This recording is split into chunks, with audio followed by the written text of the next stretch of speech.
코로나 팬데믹 가운데서도 또 추위 가운데서도 이렇게 주님을 사모하여 이렇게 열심히 나오신 우리 온 성도들 아무도 그냥 돌려보내지 마시기를 바랍니다. 주님께서 정말 우리가 찬양한 대로 질그릇같이 연약한 인생이지만 오늘 예배와 말씀을 통하여 주 의지하여 늘 강건한 시종일관의 능력을 한 분 한 분에게 부어주시기를 바랍니다. 저는 우리 성도들을 위하여 기도할 때마다 제 마음의 소원 중에 하나는 뭐냐면 우리 성도들 좀 신앙의 깊은 경지에 좀 들어가게 하여 주십시오. 늘 어떤 은혜의 얕은 물가에서 찰랑거리는 것만 보고 서성이지만 말고 은혜의 깊은 바다를 경험하게 하여 주십시오. 여러분 찬송 가운데서 302장입니까? 내 주 하나님 넓고 큰 은혜는 저 큰 바다보다 뭡니까? 깊다. 하나님의 은혜는 바다보다 깊다. 그런데 그 다음 가사가 뭐였습니까? 많은 사람들이 얕은 물가에서 저 큰 바다 가려다가 찰싹거리는 작은 바다 보고 이런저런 인생의 우수사려들 때문에 마음이 약해져 가지고 은혜의 깊은 경지를 경험하지 못한다 하는 그것이 너무 안타깝다는 것입니다. 따라서 오늘은 좀 지난주일은 제가 여기 와 있는 것 자체가 벌써 하나님 우리를 추적하시고 은혜 주시는 거라고 그랬습니다. 그런데 오늘은 조금 더 말씀의 깊이로 들어가겠습니다. 그게 무슨 말이냐? 말씀의 깊은 경외감 가운데 들어간다 이런 뜻이에요. 요즘 우리 한국 사회가 말이죠, 먹방 시대가 됐어요. 그래서 텔레비를 틀면 먹방이 많이 나오는데 그게 다 뭐냐면 대리만족이에요. 그러니까 실제로 먹지는 못하는데 뭐 살은 안 찌고 싶은데 보고는 싶고. 그러니까 그게 뭐냐면 이게 다 이 탈육신의 시대에 클릭티비즘이라고 그랬죠. 클릭만 하면 되는 시대에 실제로 내 것으로는 와닿지 않고 그냥 대리만족인 거예요. 주님은 오늘 믿음에 관해서 하나님을 향한 경외감에 관해서 복음의 깊이에 관해서는 그런 헛발질 하지 말고 그 대리만족하지 말고 여호와의 선하심을 맛보아 알지어다. 오늘 맛보아 알지어다. 오늘 새해 들어서 두 번째 주일이니까 오늘 좀 진지하게 하나님의 말씀 그리고 주님이 우리에게 요구하시는 것 신앙의 깊이 얕은 물이 아니라 은혜의 깊은 거룩한 말씀에 대한 경외감 이런 것들을 우리가 좀 마음에 염두에 두고 오늘 참 열처녀 여러분 잘 아시잖아요. 등불 준비하는 이 내용을 가지고 마치 오늘 내 생에 처음 들은 것처럼 여러분들에게 프레쉬하게 와닿기를 바랍니다. 자, 다시요. 우리는 복음에 변죽을 올리면 안 되고 말씀의 깊이에 들어가야 한다. 그래 하려면 예수님이 이 땅에 오셔가지고 제일 큰 관심을 가진 게 뭘까요? 주님이 이 땅에 오셔서 뭐 여러 가지 사역 하셨습니다만은 핵심이 뭘까요? 주님이 이 땅 첫 번째 하신 말씀이 회개하라 하나님의 나라 천국이 가까웠느니라. 하나님의 나라와 천국이 예수님의 주된 관심사였어요. 그래서 주기도문을 말씀하실 때도 하나님의 나라가 임하게 하여 주십시오. 첫 서두에. 그 다음에 예수님께서 부활하시고 난 다음에 40일 동안 제자들과 함께 마지막 계시는 동안에도 하나님의 나라에 관한 것을 말씀하시니라. 그러면 하나님의 나라의 핵심이 뭘까? 하나님의 나라의 키가 뭘까? 그래서 하나님의 나라에 관해서 오늘 세 판짜기로 우리 모두에게 지금 오늘 10번째 계속 비유를 말씀하시는데 하나님의 나라는 마치 무엇과 같다. 하나님의 나라는 이것이라고 바로 정의하지 아니하시고 우리가 영적인 눈을 열어가지고 말씀의 깊이의 눈이 열려가지고 찰싹거리는 파도만 보고 걱정하지 아니하고 은혜의 깊은 바다 밑에 들어가기를 원하는 그런 분들에게는 하나님께서 영적인 눈을 열어서 깨닫게 해주시는 것이에요. 하나님의 나라는 마치 혼인 잔치집과 같다. 그래서 천국은 마치 혼인 잔치집과 같다. 그래서 혼인 잔치집에 대해서 공관복음 또 요한복음까지 다 말씀을 하시고 그게 대표적으로 요한복음 2장에서 가나 혼인 잔치를 가지고 천국은 마치 잔치집과 같다. 그 당시에 이스라엘 백성들을 유대민족들을 마음이 천국이 아니고 마음이 지옥같이 만드는 것이 뭐냐면 그 바리새인들의 율법주의, 요즘으로 말하면 뭐랄까요? 관료적인 교회 생활이라 할까? 그런 거. 그리고 그 당시에 사두개인들, 아주 자유주의 신앙들, 성경에 내온 기적과 내용과 창조주 하나님의 능력은 믿지도 않아하는 자기의 어떤 그 이성의 논리로 더 집중하는 것. 요즘 자유주의 신학 같은 것. 그리고 그 당시에 SNF하는 극단적 금욕주의자들, 아주 극단적 근본, 이런 것들이 뭔가 잘못된 이런 것들이 확 이렇게 영향을 받고 있는 사람들에게, 아니야, 천국은 마치 잔치집과 같은 거야. 혼인 잔치집과 같은 거야. 기뻐하고 감사하고 하나님 나라는 평강과 희락이라 그렇게 말씀하시면서 맹물 같은 인생이 성령의 폭발력 있는 포도주로 바뀌는 것이야. 이런 식으로 이제 잔치집을 말씀하는데, 그 중에 오늘 중요한 잔치 중에 하나가 마태복음 25장의 이 열처녀 비유. 그래서 오늘 25장 1절에 뭐라고 나와 있습니까? 1절에 그때에 천국은 마치 등을 들고 신랑을 맞으러 나간 열처녀와 같다. 그러니까 예수님이 가장 큰 관심사로 얕은 물가에서 헤매는 신앙생활 하지 말고 깊은 은혜의 바다를 경험하려면 천국에 대한 눈이 열려야 돼. 하나님의 나라에 대한 눈이 열려야 되는데, 마치 무엇과 같은 것을 오늘 이 시대에, 지금 이 새해에 2022년 이 순간에 우리가 깨달아야 하는데, 그것이 뭐냐? 마치 등을 들고 신랑을 맞으러 나간 열처녀와 같다. 이걸 위해서는 저와 여러분이 혼인잔치, 당시에 이스라엘 백성들, 유대인들이 갖는 이 혼인 결혼식에 대한 배경을 조금 잘 이해하면 도움이 될 거예요. 그것이 뭐냐? 고대 근동 사회의 결혼식은 우리 지금 이제 한국하고는 조금 차이가 있어요. 크게 보면 비슷한 것도 있지만, 유대인의 결혼식에는 세 가지 단계가 반드시 필요해요. 첫 번째는 약혼이라는 단계가 있어요. 약혼이라는 단계. 이제 서로 이제 약혼을 하죠. 그리고 약혼 이후에 정혼이라는 단계가 있었어요. 이 정혼은 공식적인 예식이에요. 약혼한 신랑과 신부가 아주 가까운 친구들과 가족들 앞에서 혼인 서약을 하는 것이,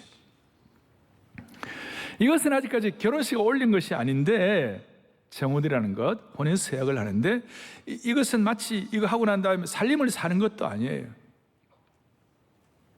같이 사는 것도 아니에요. 그런데 이 정혼이 깨어지면, 결혼이 혹시 깨어진다면 이혼으로 간주되고, 살아보지도 않았지만 남편이 죽으면 미망인이 되는 것입니다. 그리고 이 정혼 기간이 대체적으로 1년 정도 됐어요. 1년. 그리고 1년 기간 동안에 신랑은 신부를 맞이할 준비를 하는 것이에요. 살아갈 집도 준비하고 땅도 준비하고 밭도 일구고, 소위 정혼한 아내를 먹여 살리는 준비를 하는 것이. 그리고 1년 내내 기간 동안 신랑과 신부는 서로 헌신하고 일생을 살기로 다짐하면서 준비하는 시간을 갖는 것이. 그러니까 이 정혼에 관해서는 전에 우리 개역 한글판에 그 마태복음 1장 18절에 오면, 마리아가 요셉과 뭐 했죠? 정혼하고. 동거하기 전에 성령으로 잉태한 것이 나타났더니, 그러니까 약혼과 정혼까지는 했는데 아직 결혼식은 안 한 거예요. 그 사이에 지금 마리아와 요셉과의 관계가 형성이 됐었어요. 그때 정혼 기간이었어요. 그리고 이 유대인들은 이 정혼 기간에, 1년의 준비 기간이 끝나면 혼인잔치를 함으로 결혼이 완성되었습니다. 그래서 유대인들의 결혼은 단순히 한 집안의 문제가 아니라 마을 전체가 참여하는 큰 잔치였어요. 아무리 돈이 없어도 이때만은 자신의 재산을 풀어서 할 수 있는 최선을 다해서 잔치를 했습니다. 몇 년 전에 여러분 기억하실지 모르지만, 저는 저희 큰아이 결혼 날짜를 여러분들 말씀을 안 드렸어요. 결혼식 마치고 난 다음에 토요일 전 새벽 예배에 제가 잔치국수를 5,000명분을 했어요. 아무 예배 때 그거 못 먹었는데요 그러더라고요. 그래서 제가 토요일 전 새벽 예배에 나오면 준다고 그랬어요. 잔치예요. 그리고 오늘 비유로 말씀하시는 이 시간은 정혼 기간이 끝나 결혼이 완성되는 그 시점이었어요. 그리고 신랑이 이제 밤에 주로, 낮에는 뜨거우니까 주로 밤에 신랑이 도착해가지고, 밤에 신랑이 도착하면 이제 등잔을 들고 등불을 들고 그 다음에 노래하고 즐거워하면서 신랑을 맞이하러 나가는 것입니다. 그리고 이제 신랑 집에 데리고 가서 일주일 동안 잔치집을 하는 것입니다. 오늘 1절에 보니까 신랑을 맞이할 신부를 위하여 신부의 친구 열처녀가 뭘 들고 있었다고요? 등불을 들고 있었다. 흔히 등불에 대해서 우리는 일반적으로 등불 이런 거라고 생각하는데, 많은 성경학자들은 이것은 횃불이다. 예수님 겟세마네 동산에서 사람들이 횃불을 들고, 이렇게 밤이니까 횃불을 들었는데 등불 정도가 아니라 토르치, 횃불이다. 그리고 이 횃불은 길고 큰 나무 막대기 같은 것으로서 천뭉치를 철사로 묶어가 엮어놓은 것이에요. 그리고 이 솜을 충분히 기름에 적셔야 오랫동안 불을 밝힐 수 있는 것이. 그리고 횃불을 들고 갈 때는 반드시 기름병을 같이 들고 다녀야 되는 거예요. 기름이 떨어지면 솜을 기름에 듬뿍 적셔가지고 횃불을 켜는 것이. 그러니까 오늘 신부의 친구들이 기름을 준비한다는 것은 바로 이 횃불을 위한 기름병을 의미하는 것입니다. 드디어 6절에 보니까 밤중에 소리가 나되 보라 신랑이로다 맞으러 나오라. 신랑이 신부의 집에 도착했다는 소리를 들었어요. 그때 신부의 들러리들은 등불을 들고 신랑을 맞이하고 신랑 신부가 함께 신랑 집으로 가서 결혼 축하를 하게 되는 것입니다. 자, 이것이 말씀의 깊이와 함께 어떻게 연결이 될까요? 이게 압도적인 주님을 향한 경외감과 어떻게 무슨 관계가 있을까요? 이것은 천국은 마치 혼인잔치집과 같다고 그랬는데, 요한복음 2장에 나타나는 가나 혼인잔치집에 그 천국의 은혜와 축복이 우리에게 임해야 되는데, 이것이 우리 개인과는 무슨 관계가 있을까요? 이렇게 말할 수 있습니다. 요한계시록 19장 7절 8절을 보니까 이렇게 나와 있습니다. 우리가 즐거워하고 크게 기뻐하여 그에게 영광을 돌리세. 그 다음에 뭐라고 나와 있습니까? 어린 양의 혼인 기약이 이르렀고 그의 아내가 자신을 준비하였으므로. 8절 다 함께요. 그에게 빛나고 깨끗한 세마포 옷을 입도록 허락하였으니 이 세마포 옷은 성도들의 옳은 행실이로다 하더라. 아멘. 자, 이게 무슨 말씀인가 하면, 여러분과 저는 예수님과 정혼한 은혜를 받은 줄로 믿습니다. 우리가 주님의 신부예요, 전부 다. 그리고 이 아까 정혼기간이 1년이라고 그랬죠. 1년 정도 된다고 그랬죠. 우리는 우리 남은 생에 사는 동안 이 주님과의 관계를 가지고 주님의 심정을 깨닫고 이 천국이 어떤 곳인지를 깨닫고 우리가 신앙의 깊은 신비 가운데서 잘 준비해가지고 마지막 어린 양 혼인잔치집에 우리가 참여하는 것이에요. 그 혼인잔치의 은혜를 우리가 받아 누리는 것이에요. 이거 얼마나 이것이 소중한 것인지. 그래서 여러분 이런 말씀이 있습니다. 하나님의 나라에 관한 한 이미 우리는 already, 이미 우리에게는 하나님의 나라가 깨달아졌고 하나님의 나라가 우리 속에 임했습니다. 그렇지만 혼인잔치집의 그 은혜는 not yet, 아직까지 우리가 기다려야 되는 것이에요. 그래서 우리가 1년 동안 정혼기간 동안 기다리는 동안에 우리의 신앙의 칼라, 우리의 신앙이 어떠냐에 따라서 우리의 천국의 혼인잔치집의 은혜가 얼마나 더 깊고 즐겁고 깊은 신앙의 신비가 우리에게 될지, 그것이 이제 오늘 말씀 가운데서 우리가 깨달아야 할 것이에요. 그러니까 오늘 영적인 의미에서는 신랑 되신 예수님과 정혼을 한 상태에서 혼인잔치를 기다리고 있는 사람들이 우리 모두인 줄로 믿습니다. 그리고 혼인기약을 기다리다가 드디어 예수님과 함께 혼인잔치를 하고 일주일 동안 축제할 그 기간이 반드시 올 것입니다. 그런데 이제 첫 번째 우리가 오늘 좀 생각할 것은 이것입니다. 오늘 이 말씀 가운데 우리를 좀 긴장하게 만드는 것이 있어요. 거룩한 긴장이 우리에게 있는데 그것이 뭐냐? 미련한 5 처녀가 기름을 준비하지 않아가지고 혼인잔치에 못 들어가고 탈락을 한 것이에요. 자, 밤에 잠들었는데 갑자기 6절에서 크게 보라 신랑이로다 맞으러 나오라. Behold the bridegroom, come out to meet him. 보라 신랑이로다 맞으러 나오라. 그 말을 듣는 순간 막 열처녀가 막 준비를 하는데요, 등불을 잠에서 깨어나 등불을 막 손질하는 거예요. 5명은 여분의 기름을 가지고 와서 횃불을 계속 밝힐 수가 있었는데 5명은 여분의 기름이 없어가지고 등불이 꺼져갔어요. 기름을 빌려달라고 했죠. 그러니까 5 지혜로운 슬기로운 준비된 처녀가 우리 지금 우리도 여분이 우리 다 모자랄지 모르니까 나가서 가게에 가서 사가지고 하라. 그러니까 이 미련한 5 처녀가 처녀가 막 가게 가지고 사러 가는 동안에 무슨 일이 벌어졌는가? 문이 닫혀버렸어요.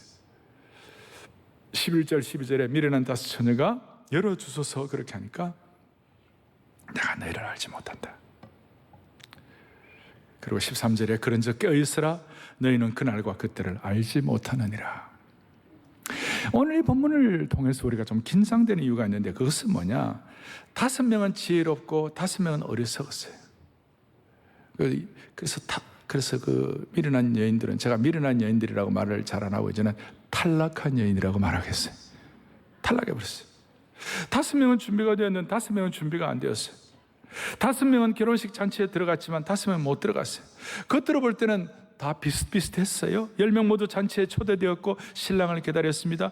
모두 등불을 가지고 있었고 모두 신랑을 보고 싶어 했고 모두 그 맞는 장소에 제대로 가 있었고 처음에는 다 기름을 가지고 등불을 켰고 모두 신랑을 기다리다가 잠이 들었습니다. 그리고 10명 모두가 다 신랑이 도착했다는 소식도 들었습니다. 그런데 미련한 자, 탈락한 자와 지혜로운 슬기로운 자의 차이가 뭡니까? 우리 식으로 말하면 같이 예배드리고 같이 우리 똑같이 주님 섬기는데 어떤 사람은 탈락하고 어떤 사람은 지혜롭습니까? 딱 하나 차이죠. 여분의 기름을 준비했느냐 안 했느냐.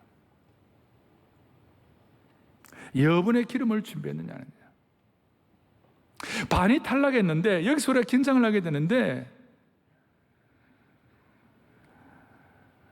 이 탈락한 여인이 갖는 약점이 뭐냐? 자기들은 믿음을 빌릴 수 있다고 생각했어요. 그런데 그 믿음을 빌릴 수 있는 것이 아니라는 것입니다. 빌린 믿음은 소용이 없다는 것이에요. 이 탈락한 처녀들, 미련한 처녀들이 왜 여분의 기름을 준비하지 않았을까요? 자기가 없으면 남의 거 빌리면 된다고 생각했어요. 8절에 뭐라고 얘기하고 있습니까? 미련한 자들의 슬기는 자들에게 이르되 우리의 등불이 꺼져가니 너희 기름을 좀 나눠주라.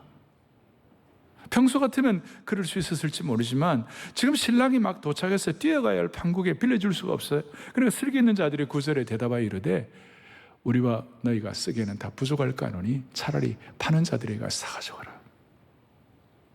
이 미련한 5 처녀의 가장 큰 문제는 자기들의 믿음과 남의 믿음을 구별하지 못한 것입니다.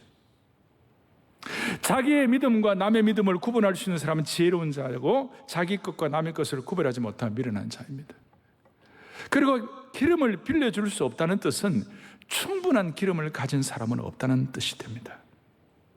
다른 말로 하면 믿음에 관한 다른 사람들의 믿음을 대여할 수가 없는 것입니다. 여러분 주위에 구원받은 사람, 믿음 좋은 사람이 내 근처에 아무리 많이 산다고 하더라도 그것 갖고 우리는 하나님 나라의 핵심 천국에 들어갈 수가 없습니다. 그래서 주님께서 오늘도 야 내가 너를 왜 천국에 들여보내야 하니? 이렇게 물을 때 어떤 사람은 우리 어머니가 너무 신실하고 우리 어머니가 천국 갔습니다.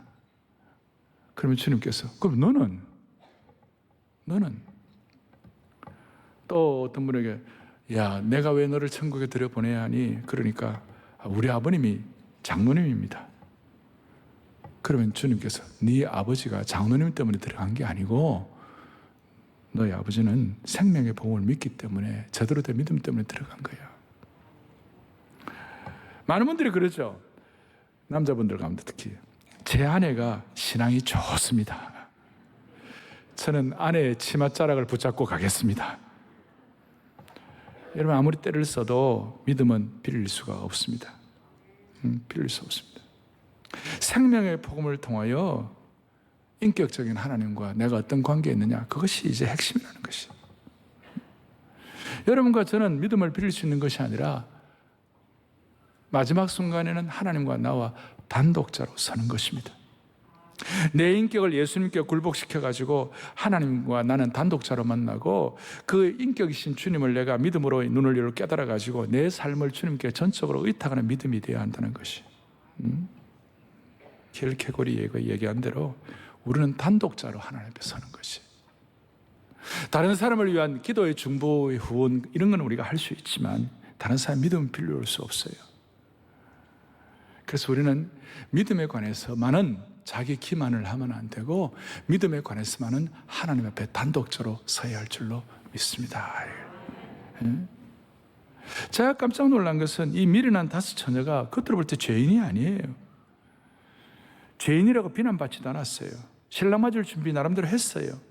기다렸던 신랑을 또 보고 싶어 했어요. 그런데 무엇이 8절에 등불이 꺼져갔어요. 쉽게 말해 자기의 믿음의 본체, 자기의 믿음의 실체가 다 드러나는 거예요. 10절에 보니까 무슨 문이 닫혀버렸어요. 더 이상 기회를 부여받지 못했어요. 그저 가장 강력한 12절에 뭐라고 나오느냐? 내가 너를 알지 못한다. 어찌 이런 일이? 겉으로 볼 때는 다 좋은 그리스도인과 다 그런데 내 믿음은 점점 내 믿음의 실체는 다 드러나고 문은 닫히고 내가 너희를 도무지 알지 못한다. 이 기가 막힌 거예요. 그래서 우리가 오늘 참된 믿음에 대해서 찰싹거리는 파도가 아니라 믿음의 은혜의 깊은 바다를 경험해야 하는데 참된 믿음이 뭔가? 저는 목회자로서 저는 여러분들을 섬기고 저 평생 신앙생활을 하고 저희 부친이 개척을 하고 제가 개척을 해보고 제 아이도 개척을 해보고 제가 믿음에 있지만 저는 늘 주님 앞에 긴장되는 구절이 있어요. 마태복음 7장 21절 22절에 22절 23절까지 쭉 나오는데 그날에 많은 사람이 나더러 이르되 주여 우리가 주의 이름으로 선지자 노릇하며 요즘 말로 하면 말씀 잘 전하고 신앙생활 잘한다는 거예요. 또 주의 이름으로 귀신을 쫓아내요. 주의 이름으로 많은 권능 아주 능력 있는 거예요. 그렇게 행하지 아니하나이까 이렇게 말을 하니까 23절에 그때에 내가 그들에게 밝히 말하되 내가 너희를 도무지 알지 못하니 불법을 행하는 자들아 내게서 떠나가라. 자, 주님의 이름으로 말씀 잘 전하고 주님의 이름으로 권능해가고 겉으로 볼 때는 다 좋은 것 같은데 뭐라고 말씀하시느냐? 내가 너희를 도무지 알지 못한다. 이 마태복음 오늘 25장에 나오는 주님께서 뒤에 12절에 내가 너희를 알지 못한다. 마태복음 7장에도 내가 너희를 알지 못한다. 마태가 주님의 독특한 이 거룩한 언어 습관을 우리에게 말씀하시는데 주님의 언어를 말씀하시는데 내가 너희를 도무지 알지 못한다. 아주 초긴장이 되는 거예요. 우리는 이미 예수님과 정혼했습니다. 예수님을 믿고 우리가 예수 그리스도의 피의 복음을 믿고 이미 주님과 정혼한 사람들인 줄로 믿습니다. 그런데 어느 순간 주님이 내가 너를 도무지 알지 못한다 그랬을 때 우리는 얼마나 초긴장이 돼야 되는 겁니까? 우리는 얼마나 답답해야 할 일입니까?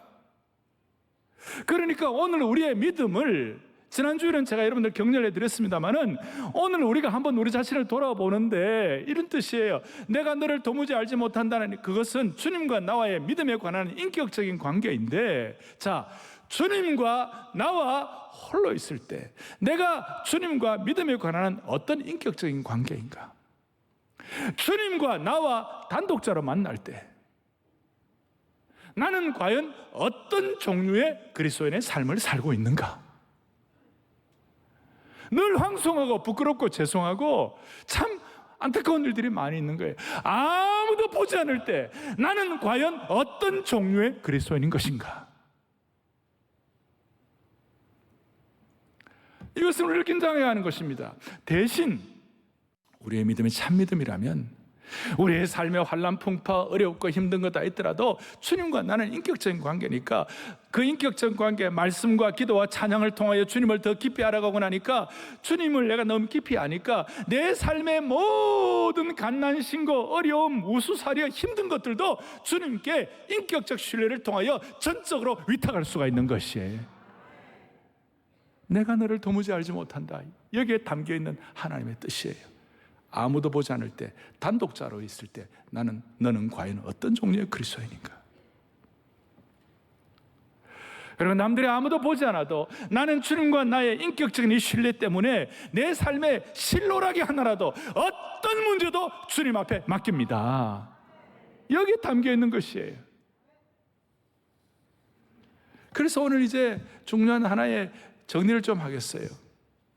내가 믿음에 관한 내게 중요한 것이 아니라 예수님께 중요한 것이 더 소중한 것이에요.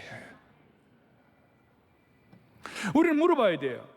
당신의 생활에서, 신앙생활에서 제일 중요한 가치가 뭘까? 그걸 내 스타일로 대답하면 안 되고 예수님께 물어봐야 되는 것이. 오늘 이 탈락한 처녀들이 잘못한 것은 뭐냐? 자기들이 생각하는 대로, 자기들이 뜻하는 대로 나름대로 살았어요. 거기서 뭐냐? 여분의 기름은 빌려오면 된다고 생각한 것이었어요. 잘못 생각한 것이었죠. 자기가 중요하게 생각하는 것이 중요한 것이 아니라 나를 찾아오는 신랑이 뭘 중요하게 생각하는가. 그러니까 믿음에 관한 한 내가 정의를 내는 것이 중요한 것이 아니라 믿음에 관한 한 신랑 되신 예수님께서 뭐라고 말씀하시는가, 그것이 중요하다는 것이에요. 자, 믿음에 관해서 계속 나오는데 우리 복음서에서 마태복음 9장에 보면 12해를 혈루증으로 고통했던 여인에게 주님이 하신 말씀이 있고, 그 다음에 시각장애인 바디메오에게 마가복음 10장에서 주님께서도 하신 말씀이 있고, 누가복음 7장에 예수님의 발에 향유를 부은 여인에게 하신 말씀이 있고, 누가복음 17장에 나병 환자인 사마리아인에게 하신 말씀이 있어요. 그 동일하게 하신 공통적인 하신 말씀은 뭐냐면 너 믿음이 너를 구원했다 그랬어요. 믿음도 중요하지만 너의 믿음, 빌려오지 않는 너의 순박한 믿음, 너 자신의 믿음, 그 하나님과 단독자로 만난 그 믿음이 너를 구원했다 이거예요. 내 믿음이 너를 구원했다. 그러니까 우리의 부모의 믿음이 산을 옮기는 큰 믿음이라고 하더라도 그 부모의 믿음이 자녀의 믿음을 대신할 수가 없고, 자녀의 믿음이 죽음을 이기는 큰 믿음이라고 하더라도 자녀의 믿음이 부모의 믿음을 대신할 수가 없는 것이, 나 혼자서 단독자로 믿음에 관한 한 주님이 요구하시는 대로 나 혼자서 그 믿음 앞에 서야 되는 것이, 나 혼자서 심판의 선에 나 혼자서 서야 하네. 누가 대신 서줄 수가 없는 것이. 사랑하는 성도 여러분, 자녀가 부모를 어떻게 놀라게 할 수가 있습니까? 자녀가 사고를 쳐서 부모에게 충격을 줄 수 있는 것도 있겠지만 쇼크가 아니라 정말 자녀가 부모에게 뜻밖의 좋은 일로 감동을 주는 놀라운 일, 서프라이즈가 필요한데, 쇼크가 아니라 자녀가 부모에게 어떻게 서프라이즈 할 수 있습니까? 조금 더 깊이 들어가서 우리가 생명 되신 예수님을 어떻게 놀랍게 해드릴 수가 있습니까? 오늘 제가 말씀의 제목을 내 믿음으로 주님을 놀라시게 하라 그렇게 했는데, 우리 같은 인생이 어떻게 주님을 놀라시게 할 수 있습니까? 우리의 미천과 우리의 실력으로는 주님을 놀라시게 할 수가 없습니다. 우리 주님은 창조주 하나님이시고 우리 주님에게는 없는 것이 없으시고 그분은 말씀으로 창조 모든 걸 하셨기 때문에 뭘 우리가 드린다 하더라도 예수님은 놀라실 분이 아니에요. 인간의 의로움이나 지혜를 갖고서는 창조주 하나님을 놀라게 할 수 없어요. 그런데 우리 주님께서 이 땅에 계시는 동안에 이거 원더풀한 거야. 이거는 너무너무 놀라운 거야. 주님이 감탄하신 것이 있어요. 예수님을 놀라게 해드리는 게 딱 하나였어요. 누가복음 7장에 보니까 로마 백부장의 믿음이었어요. 예수께서 들으시고 그를 놀랍게 여겨가지고 이스라엘 중에서도 이만한 뭐를요? 다시 한번, 이만한 뭡니까? 믿음을 만나보지 못하였노라. 사랑하는 성도 여러분, 우리가 어떻게 주님을 놀라게 할 수 있습니까? 우리의 이 시대, 21세기, 이 오늘 이 팬데믹 코로나 시대의 이 상황 가운데서 사랑의 교회 성도들과 오늘 이 말씀을 듣는 모든 주의 권속들은 주님을 놀라게 해드릴 수 있는 그 믿음의 부유함이 좀 있었으면 좋겠어요. 백부장뿐만 아닙니다. 가나안 여인 주님 앞에 어떤 일을 봐요? 마태복음 15장에 보니까 여자여 너의 믿음이 크도다. 너 소원대로 되겠다. 백부장은 주님 안 오셔도 됩니다. 말씀만 하셔도 됩니다. 개들도 상에서 떨어지는 부스러기를 먹는데 저는 그 간절함보다 더 큰 간절함으로 주님을 사모합니다. 그러니까 주님께서 너의 믿음이 크도다. 너의 믿음이 크도다. 이 한 해 동안 우리 사랑하는 성도들은 우리의 믿음으로 주님을 좀 서프라이즈하게 하고 주님을 놀라게 하는 그런 축복을 받으면 얼마나 좋겠습니까? 저나 여러분이나 나머지는 다 지엽적인 거예요. 어떻게 하면 주님을 놀라시게 할까? 어떻게 하면? 오죽하면 베드로전서 1장 5절에 보니까 뭐라고 나와 있는가? 함께 보죠. 믿음으로 말미암아 하나님의 능력으로 보호하심을 받았느니라. 아멘. 우리의 믿음이 주님을 놀라게 할 때 그 믿음으로 말미암아 하나님의 능력으로 여러분 머리끝부터 발끝까지, 그리고 여러분들의 가정과 자녀들과 이 한 해 우리 공동체가 하나님의 능력으로 이 민족도 보호하심을 받기를 소망하는 것입니다. 자, 우리는 요한복음 5장 24절에 내가 진실로 너에게 이르노니 내 말을 듣고 또 나 보내시를 믿는 자는 영생을 얻었고 심판을 이르지 아니한다. 사망의 생명을 옮겼다. 우리 다 믿어요. 그렇죠? 이미 우리가 주님과 정혼했어요. 그런데 우리 앞에는 앞으로 이제 어린 양 혼인 잔치집에 영광이 기다리고 있는 것이에요. 그래서 신앙은 너무나 깊이 있는 것이에요. 어린 양 혼인 잔치집에 영광이 우리 앞에 기다리고 있는 것이에요. 그리고 이 주님을 놀라게 하는 이 믿음을 무슨 방송 보는 것처럼 대리만족하지 말고 이 믿음의 능력과 깊이를, 하나님의 선하심을 맛보아하는 축복을 받기를 바라는 것입니다. 끝까지 이 한 해 동안 승리하도록 하나님 한 분 한 분 붙잡아 주시기를 바랍니다. 우리 찬송 가운데 신랑 되신 예수께서 다시 오실 때 밝은 등불 들고 나갈 준비가 됐느냐, 예비하고 예비하라, 이런 귀한 찬송이 있어요. 다 우리 손을 펼치시고요, 주님 앞에 예비하고 예비하라. 이 가사가 오늘 그대로 말씀은 그대로예요. 그래서 여러분 모두가 다 우리의 믿음으로 우리의 준비된 등불로, 흔히들 해석할 때 등불은 성령의 기름 부으십니다, 이런 얘기도 많이 하는데요, 오늘은 좀 더 높은 차원의 주님을 놀라게 되는 그 믿음을 가지고 주님을 기쁘시게 하는 우리의 귀한 이 한 해 될 수 있도록 셋째부터 새말까지 내주시기를 바랍니다. 예비하고 예비하라. 예비하고 예비하라. 우리 신랑 예수 오실 밝은 등불 손에 들고 기쁨으로 주를 맞게 한 번 더 예비하고 예비하고 신앙생활 오래 한 분들 마음에 기록된 거예요. 예비하라. 이 신랑 예수 오실 때 밝은 등불 손에 들고 기쁨으로 주를 맞게. 3절 항상 깨어 기도하며 거룩한 기름 준비하지 않고 주를 맞지 못하리. 그날 밤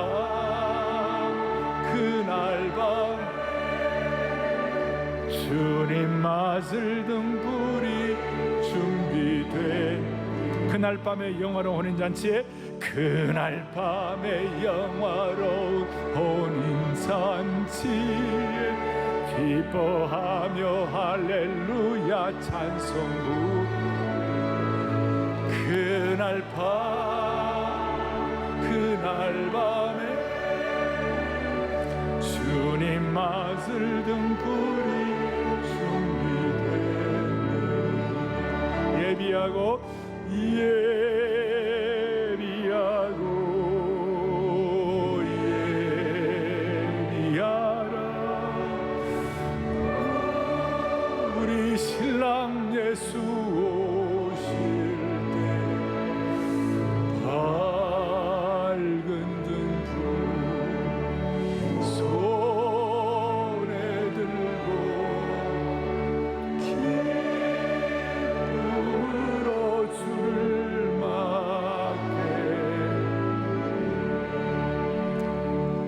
여러분, 신앙은 영적인 기백이 필요합니다. 이런 말씀을 통해 우리는 영적으로 사기충천해야 합니다. 그리고 우리 자신을 돌아보면서 믿음의 담력을 회복해야만 하는 것입니다. 그리고 모든 성도들은 주님과 나와 홀로 단독자로 섰을 때, 아무도 없을 때 우리의 믿음이 주님께서 너의 믿음이 크도다, 주님을 놀라게 드리는 그런 우리의 평생이 되기를 바라는 것입니다. 하나님 아버지, 감사합니다. 주님이 드디어 오신다, 드디어 오신다 생각하면서 우리의 믿음의 약한 부분들, 또 나태한 부분이 있다면 우리가 정신 바짝 차리게 하여 주시옵시고, 말씀과 기도와 찬양과 주님과의 교제를 통하여 주님과 나와의 인격성이 회복되게 하여 주시옵소서.